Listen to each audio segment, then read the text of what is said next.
Menyentuh sebelum kita beralih ke segmen ini, pertumbuhannya itu over the year itu bisa sampai 80%-an ya Pak ya.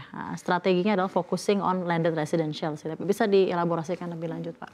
Iya, sejak kalau kita lihat ya sejak tahun 2022 sampai 2024 kita punya pertumbuhan revenue, marketing revenue itu tumbuh antara 60 sampai 80% Iya. setiap tahunnya. Ya, setiap tahunnya. Nah, strategi yang kita lakukan adalah it's a quick win strategi aja. Jadi memang benar-benar fokus sama yang memang menghasilkan atau memberikan impact besar pada kita punya bisnis. Oke. Dan benar yang lebih mudah.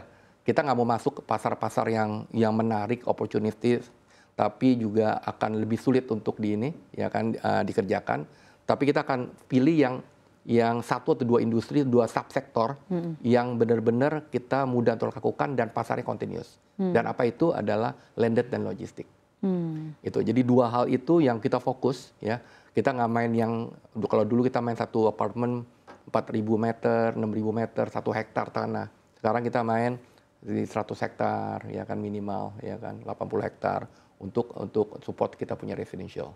Ya, jadi lebih mass kita mainnya. Apa yang bisa Anda katakan mengenai tren housing Pak saat ini yang diminati oleh buyer Anda? Nomor satu adalah sejak COVID ya, terutama sejak COVID. Kalau back to the city, kalau dulu orang mau tinggal di kota kan. Sekarang nggak? Sekarang karena ada new normal yang sometimes ada banyak orang bisa kerja di work from everywhere, work from home gitu kan. Mereka tidak memerlukan tempat tinggal yang dekat sama kantor. Yeah. Yang penting, ya kan, yang penting mereka bisa punya tempat, ada halamannya, ada tanahnya, harga sama di tengah kota, ya kan, punya facilities untuk kerja, ada office-nya di dalam, ya kan, dan transport ke tempat kerja itu mudah, ya kan. Jadi bukan bicara location lagi, tapi accessibility juga. Jadi selama accessibility-nya bagus, ya kan, mereka akan kejar ke arah itu. Dan kedua adalah kalau dulu mereka pindahnya ke kota, sekarang mereka udah pelan-pelan anak-anak muda itu pindahnya ke suburb. Ya kan, the problem the Gen Z aja nih, yang sekarang belum melihat properti itu jadi merubah mindset Gen Z yang melihat properti itu sebagai priority. Kisarannya Pak, harga yang paling diminati oleh buyer Anda itu di kisaran berapa Pak untuk landed residentials? Oke, kita punya project ya kalau landed itu antara 2 sampai 7 M. Ya, di Sentul tuh ya Pak di Sentul. Yang paling laku itu antara 2,5 sampai 3,5. Oke. 3,5 M.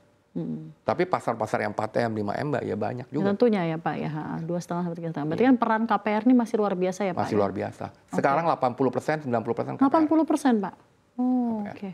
Orang kalau punya cash, belum tentu mereka mau spend. Oke, jadi memang kalau bisa ya, karena memang ini sekarang mindsetnya cash is king, simpan dulu aja gitu ya Pak ya. Untuk itu. Pak, sekarang juga tentunya saya ingin mengetahui pandangan Anda ya Pak ya, rencana penggunaan CAPEX mungkin Pak, hingga akhir 2025 ini akan seperti apa? CAPEX kita lebih banyak untuk pembangunan di Sentul sama penyelesaian Collins ya. Ya tahun ini ya. Tahun ini sih kita perkirakan itu kurang lebih antara 300 sampai 400 miliaran untuk tahun ini ya. Untuk pembangunan kita punya lebih banyak ke construction. Dan kira-kira untuk sampai akhir tahun 2025 target kinerja Anda secara operasional dan finansial seperti apa Pak?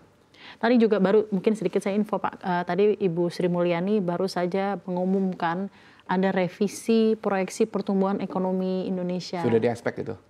Ya.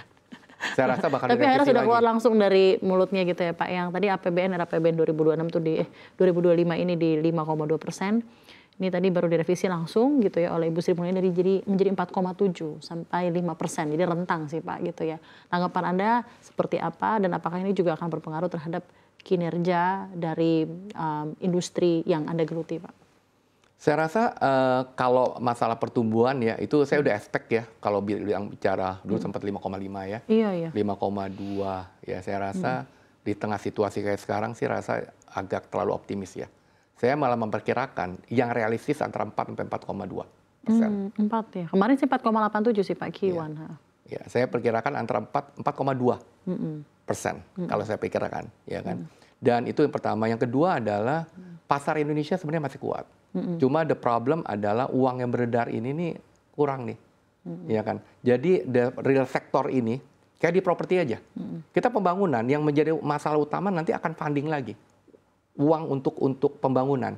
Karena uang itu lebih ke sekarang adalah the problem ada liquidity. Bank-bank juga lebih ini ada lebih risk adverse ya terhadap pencairan disburse dari kredit segala. Jadi problemnya adalah di situ. Kalau misalnya kita properti nggak gerak, yang lain-lain pun nggak gerak. Ingat loh ada 170-an subsektor di bawah properti. Kalau properti nggak gerak, di bawah juga nggak bergerak. Iya, pasti Pak. Itu Karena gila-gila. sektor real yang paling fundamental. Dan sekarang juga. problem utama di properti itu adalah funding. Ya kan? Itu juga Anda merasakan hal itu? Wah, merasakan. Oke. Jadi bank sekarang lebih financial itu lebih Nah, rencana lebih financing rigid. mungkin ke depannya seperti apa, Pak? Tetap aja pasti akan lebih dari banking ya. Tetap dari banking ya, dari Pak, bank. ya. Nggak mungkin ada properti tanpa bank, nggak Iya, mungkin. Nggak mungkin. Nggak mungkin. Dan sekarang mereka lebih hati-hati. Ya Anda kan? merasa seperti itu juga? Iya, karena mereka antisipasi dong. Ini kan ekonomi akan lebih turun, pertumbuhan ekonomi. Ya kan? NPL pasti bertumbuh. Saya rasa NPL yang realnya pasti lebih besar daripada Iya, yang Pak, dibanding kisaran 2 ya, Pak. ya kan.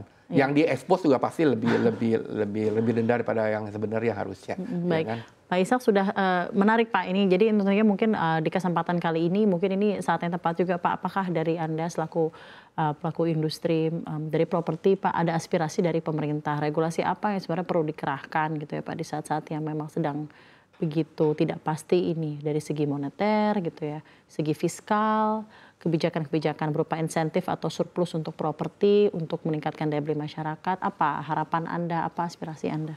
Saya rasa simpel ya. Nomor satu adalah kalau bunga is another one. Nomor satu adalah yang subsidi PPN. Oh, yang PPN-DTP itu Subsidi tadi, PPN Pak. itu kalau bisa jangan hanya rumah yang jadi. Rumah jadi. Tapi rumah yang Indian pun itu diberlakukan. Yang nggak usah full misalnya 50% subsidi atau gimana. Itu pasti dampaknya akan besar. Ngaruh. Dampaknya pasti ngaruh. Yang kedua adalah insentif bukan hanya PPN. Dari dulu saya katakan ada faktor lain yang bukan hanya PPN yang membuat harga properti itu naik. Iya. Itu ada BPATB.